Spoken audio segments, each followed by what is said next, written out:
Okay, today is Games Day at the Bureau of Curiosity. Games, but with sort of a serious intent. You might remember in episode 1, I was using cards. I will link that below. And today we're using dice, but not just any dice. I'm hoping to use the dice from the Advanced Dungeons and Dragons set as a way of generating a melody or a motif. So, Dungeons and Dragons is a game that I played an awful lot of as a kid. And if you don't know what it is, it's a role playing game. You inhabit the role of some other character, and there's a lot of statistics and rules and dice involved to determine things like, you're fighting a monster. Did you hit it? Roll the dice. How badly did you hit it? Roll the dice. Invoking statistics makes it sound a lot more boring than it is. It's actually a fascinating game that I think really was useful for me and probably many other artists and musicians as a way of visualizing things and being creative and thinking on the fly, and all kinds of good stuff I think came out of that game. So the idea we're going to be doing today is using the dice that you use for this game, but to see if we can use it to create a motif. Now, and the dice, I should say, are different from your normal 6-sided die. You had a 4-sided die, the 6-sided die, an 8-sided die.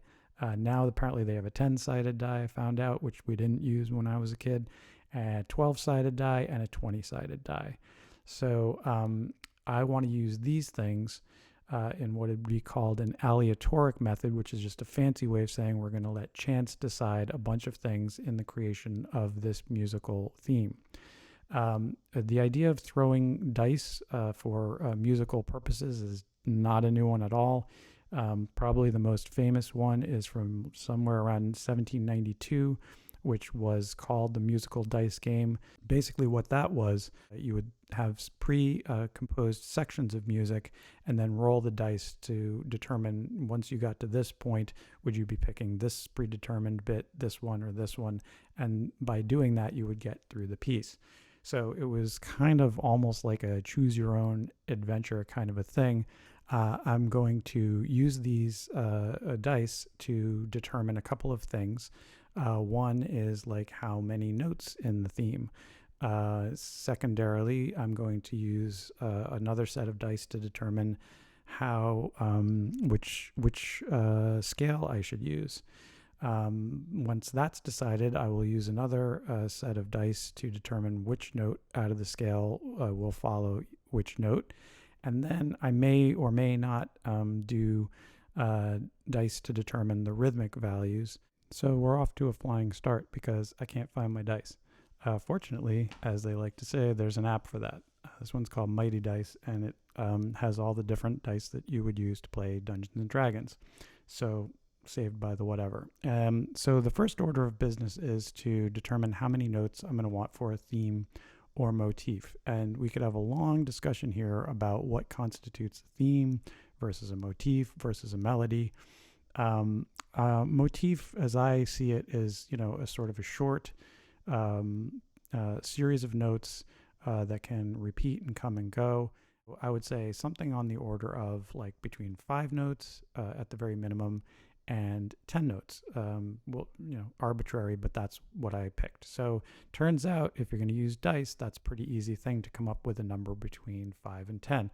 You take one 6-sided dice, you roll it once, and then you add a 4 to it. That way you get a minimum of, if you roll a 1, 5, and a maximum of 10 if you roll a 6.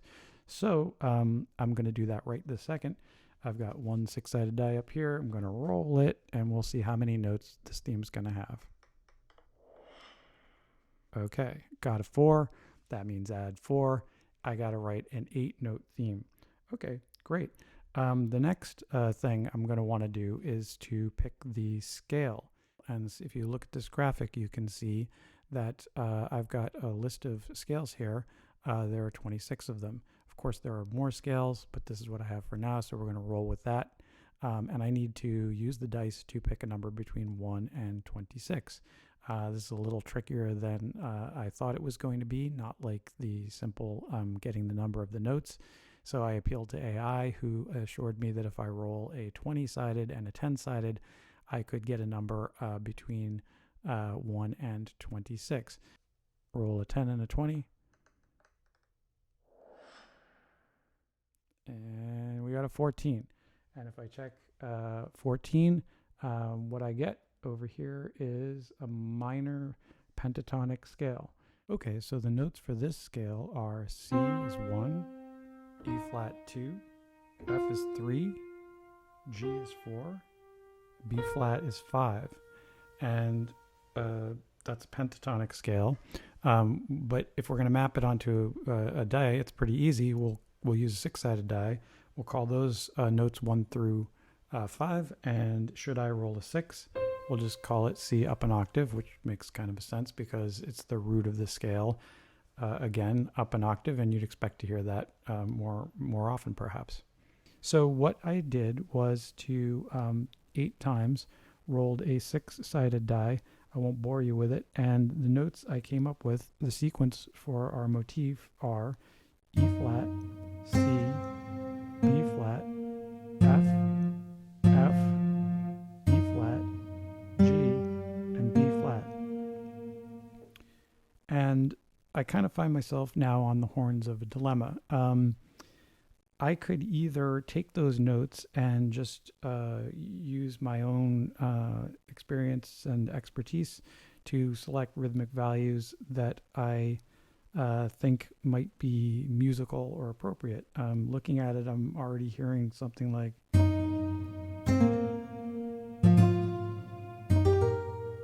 which I don't know if it's all this Dungeons and Dragons, but kind of has a Celtic lilt that makes me think a little bit of Hobbit's theme from Lord of the Rings.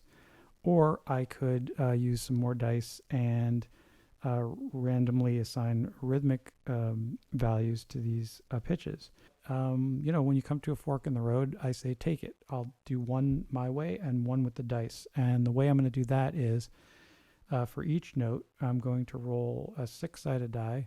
If I get a 1 or 2, we'll call that a quarter note. 3 or 4, we'll do an 8th note.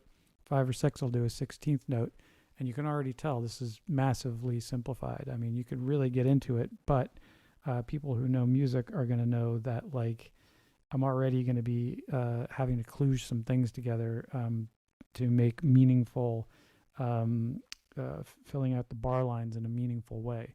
If you think we didn't fudge the rules when I was playing Dungeons and Dragons, believe me, we did. You try carrying 300,000 gold pieces without a bag. It's ridiculous. Anyway, so next time you see me, I'm going to have 2 different versions of this, one that I picked and one that was randomly determined with some fudging. Okay, so 8 6-sided dice rolls later, here you can see the rhythmic values that we got for the notes of the scale. So E flat is a 16th note, C is another 16th note, and so on. And then what I did was I took it into the sequencer.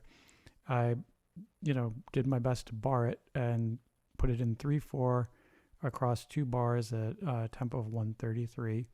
And this is what that sounds like.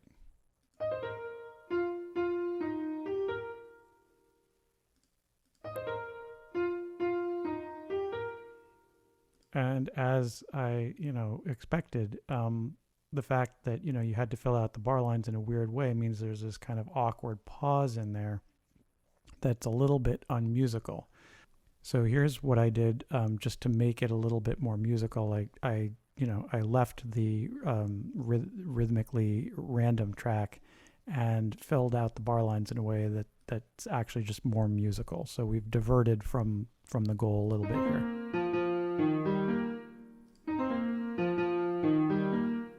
Okay, so this is interesting because the randomly derived rhythmic values are almost, roughly speaking, identical to what I came up with off the top of my head when I saw the sequence of notes.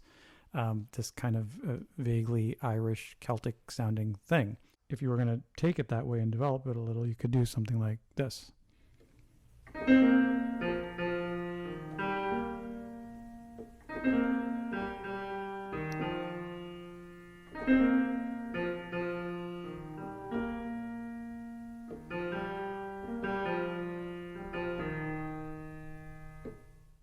I'm also hearing something that if I had put some major chords underneath it and took a little liberty with the harmony, feels a little bit almost Civil War-ish.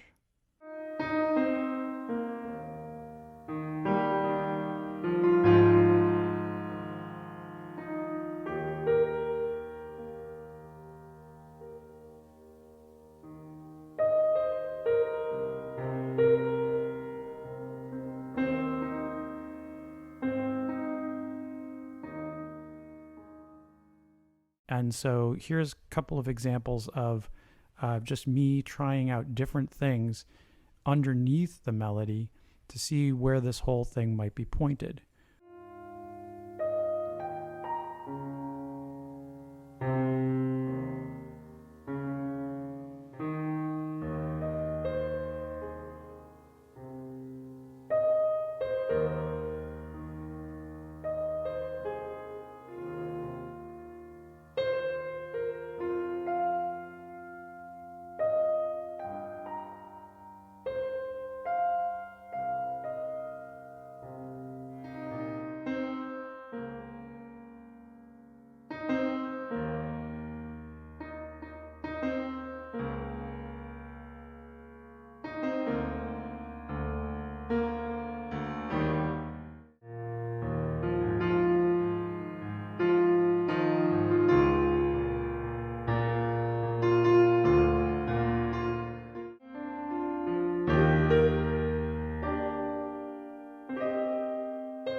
Okay, so in addition to the harmonic stuff I was coming up with as I improvised, I also was playing stylistically with things as I improvised with the melody on the top.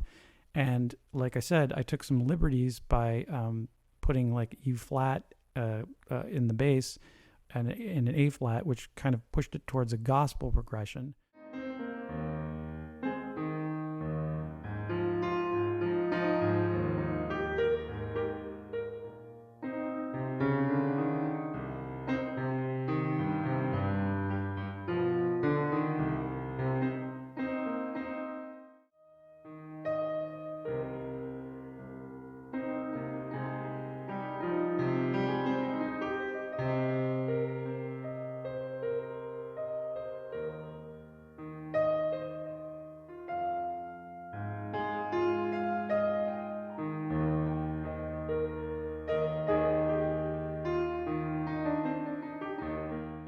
Harmonies that I'm playing are introducing an A flat, which is not in the scale.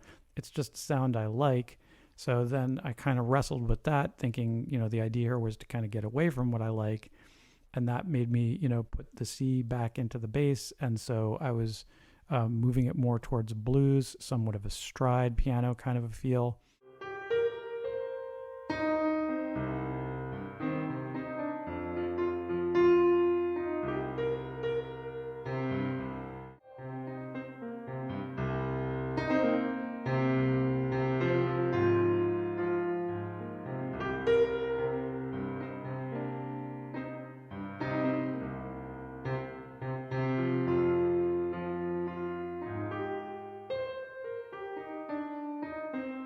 And at the end of the day, what I wound up doing was kind of splitting the difference. What essentially this track has become is a gospel blues. And what you'll hear is the melody is the first thing you'll hear. I doubled it on the guitar just to make sure that it's absolutely, prominent there. Then the second phrase is actually that, but sort of slightly moved away. So it's kind of a variation on the motif. And then the last two phrases are kind of reflections of what I maybe stumbled over with the harmonic stuff.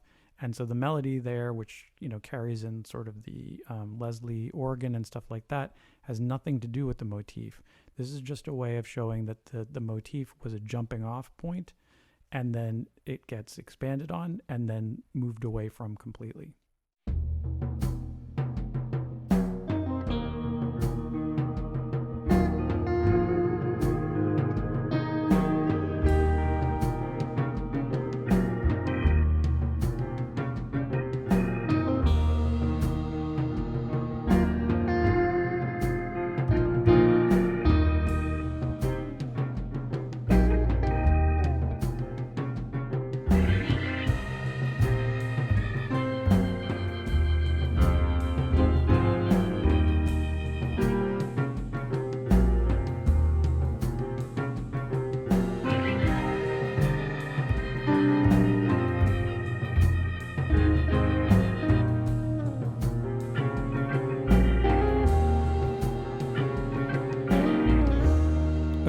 So at this point in the proceedings, I like to ask myself a bunch of questions just to see how I did.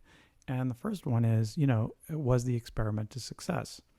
In as much as I, used these dice from a game I love so much to come up with a theme, I would consider that a success. So there were like two areas where I, diverted away from the goal of the thing. One was in sort of cleaning up the timings that were the rhythmic values, and coming up with a motif that was somewhere between what I thought I was going to do and the ones we generated. And then, like I said, catching myself doing the harmonies that I like, but steering us away from minor pentatonic towards something, more like a major gospel thing. I did catch myself doing that and then kind of moved it back towards the blues, and ultimately, came up with a piece that incorporated both the gospel harmonies I like and the blues. And, this gets into a really interesting area of like, what is the point of this and what is considered successful? You could take two tracks, and I usually take the second. The first is where you say, well, I'm setting up an experiment, and even if I get something that's super weird and unmusical, I'm going to slavishly hew to what I set out to do. And that's valid. And in doing so, you may come up with something amazing.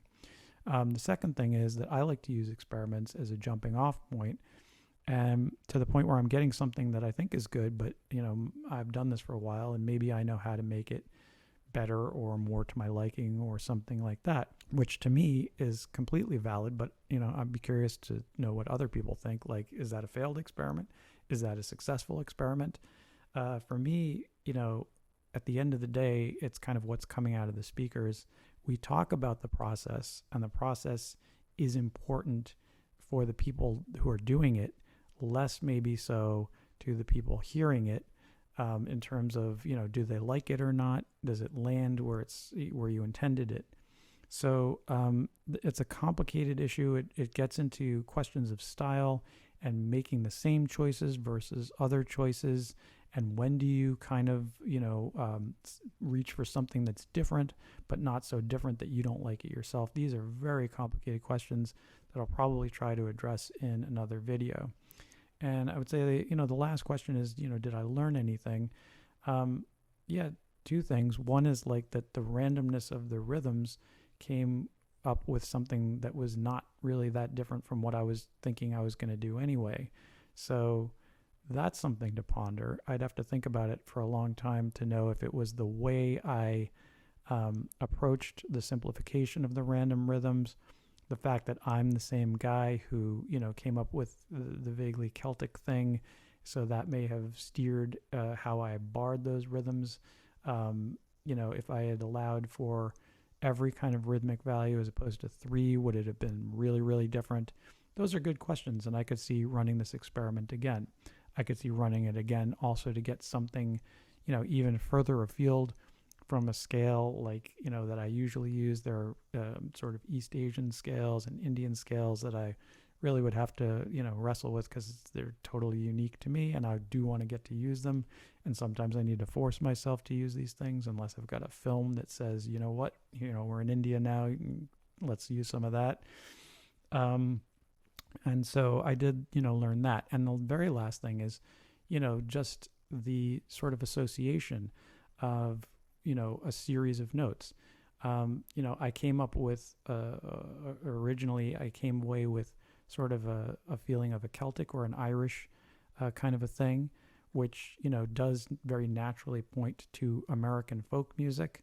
For whatever reason, to me, it made me think of the Civil War in the American South, although minor pentatonic is probably commonplace in every kind of folk music in the United States and elsewhere.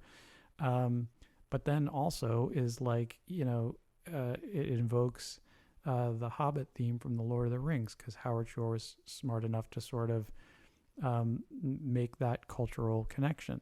So, not that there's a literal connection between Celtic culture and hobbits, but there's a deep ingrained in The Lord of the Rings idea that every culture that Tolkien that is represented had their own visual look, had their own music, had their own language, which is the reason Tolkien wrote the stuff in the first place. So I just thought it was interesting that like I could have gone with, a Howard Shore-ish orchestration of this thing and come up with something a la Lord of the Rings, which would have made a lot of sense given that the source material we're playing with here is Dungeons and Dragons.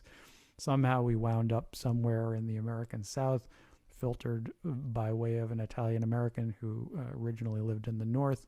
These are all fascinating things, culture, series of notes, what can you evoke, and, is there a way of upending expectations of a series of notes and a culture that could be evoked but possibly subverted.